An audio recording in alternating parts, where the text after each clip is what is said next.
Bonjour, aujourd'hui on va s'attaquer à la pièce maîtresse de toute entreprise, ce qui l'a fait vraiment avancer, son moteur de croissance. On va décortiquer ensemble la prospection commerciale pour en faire non pas une simple tâche, mais une véritable feuille de route pour le développement.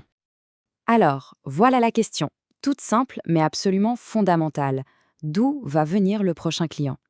Si la réponse est un peu floue, ou pire si elle repose uniquement sur l'espoir, alors il est vraiment temps de construire une stratégie. Parce que, soyons clairs, l'avenir d'une entreprise, ça ne se bâtit pas sur de la chance. Allez, on commence par les bases. Dans cette première partie, on va poser les fondations. Qu'est-ce que c'est au juste la prospection? Et surtout, pourquoi est-ce que c'est un point non négociable pour la survie et bien sûr le succès? La prospection commerciale, en fait, c'est assez simple. C'est un processus, une méthode. Il s'agit d'identifier activement, puis de contacter de nouveaux clients potentiels. L'objectif final, lui, est limpide. Il faut élargir le portefeuille de clients pour que l'entreprise puisse durer dans le temps. Il faut bien voir qu'il y a un vrai fossé entre les entreprises. D'un côté, on a celles qui prospectent.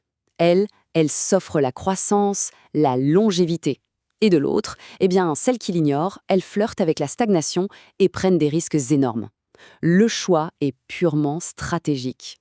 Mais attention, prospecter efficacement, ça ne veut pas dire tirer dans tous les sens. Non, tout commence par une segmentation précise du marché. Il faut définir des critères clairs.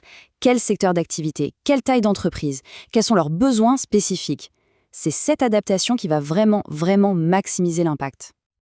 Ok, les fondations sont posées, c'est solide, maintenant, passons au plan d'action. Comment est-ce qu'on prépare concrètement les outils qui vont faire toute la différence sur le terrain? Pour toute bonne mission, il faut les bons outils. On parle ici de choses très concrètes, des scripts d'appel pour bien cadrer la discussion, des brochures pour l'impact visuel, des modèles d'email pour être à la fois rapides et personnalisés, et bien sûr, des présentations pour convaincre. Chaque outil a son rôle, l'important c'est la cohérence. Avoir des outils, c'est une chose. Mais le point crucial, c'est de les intégrer dans un plan d'action qui tient la route. Ça veut dire définir les étapes, allouer les bonnes ressources et fixer des délais clairs. C'est cette rigueur qui transforme une bonne intention en de vrais résultats. Bon, le plan est prêt, les outils sont affûtés, il est temps de lancer la mission. C'est le moment de mettre toute cette belle stratégie en action sur le terrain. Au cœur de l'action, on retrouve bien évidemment l'équipe commerciale. Son objectif est simple, direct, transformer les prospects qualifiés, c'est-à-dire les contacts les plus prometteurs, en clients. C'est le but du jeu. Mais pour que les commerciaux puissent agir, il leur faut du carburant. Et c'est là que le marketing entre en scène. Sa mission, générer et qualifier de nouveaux prospects pour alimenter la machine. En gros, c'est l'équipe marketing qui prépare le terrain.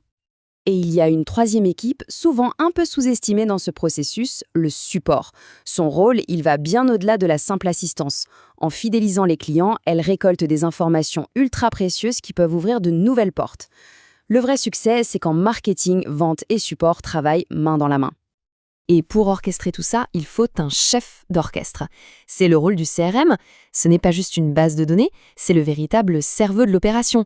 Il centralise tout, il automatise les tâches répétitives et surtout, il permet de suivre le parcours de chaque prospect, du tout premier contact jusqu'à la signature. Indispensable. La mission est lancée, super, mais le travail est loin d'être fini. On passe maintenant à la phase finale, celle de la mesure et de l'amélioration continue. Parce que, on le sait, ce qui n'est pas mesuré ne peut pas être amélioré. Premier indicateur clé à avoir à l'œil, le taux de conversion. En clair, quel pourcentage de prospects se transforme réellement en clients? C'est un peu le thermomètre de l'efficacité commerciale. Deuxième indicateur, le nombre de contacts qualifiés.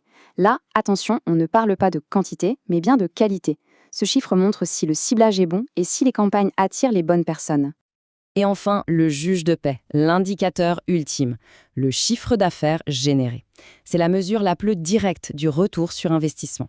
C'est la preuve noir sur blanc que la machine de croissance tourne à plein régime. Le succès, ce n'est jamais une destination, c'est un cycle.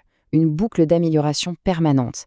Il faut donc d'abord analyser les résultats pour voir ce qui marche et ce qui coince, et ensuite appliquer des correctifs pour optimiser la stratégie, encore et encore. Pour résumer, une stratégie de prospection qui gagne, ça repose sur 4 piliers bien solides. Une approche structurée, une exécution méthodique et rigoureuse, une évaluation régulière des performances et un engagement total pour s'améliorer sans cesse. Voilà, le plan du moteur de croissance est sur la table, tout est là. La seule question qui reste, c'est est-on prêt à tourner la clé et à le démarrer?